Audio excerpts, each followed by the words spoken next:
আপনাদের ভিতরে যেন একটা অনুপ্রেরণা, আগ্রহ, উদ্দীপনা যাচ্ছে আরও বেশি বেশি। আলহামদুলিল্লাহ, পুরস্কার যত ছোটই হোক সেটা কিন্তু পুরস্কার।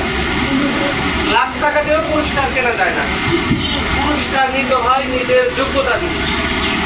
তো আজকে যারা ফার্স্ট সেকেন্ড থার্ড হয়েছেন প্রত্যেকটা শ্রেণীতে, তারা তো আজকে অবশ্যই পুরস্কার পাবেন।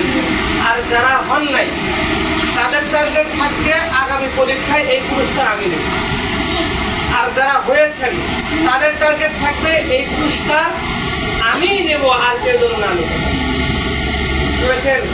এরকম একটা প্রতিযোগিতা অব্যাহত থাকলে তাহলে আমাদের সামনে পড়াশোনার মান আরও উন্নত হবে, আপনাদের জীবন আরও উজ্জ্বল হবে।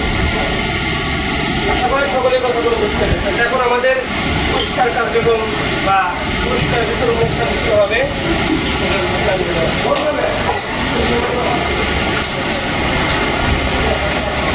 প্লে শ্রেণীতে প্রথম স্থান অধিকার করেছেন মোহাম্মদ গোলাম রাব্বি।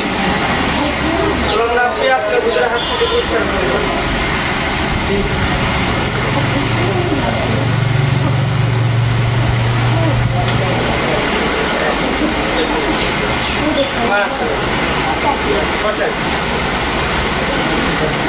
শ্রেণীতে কিছু স্থান অধিকার করেছেন মোহাম্মদ মহিবুল্লাহ।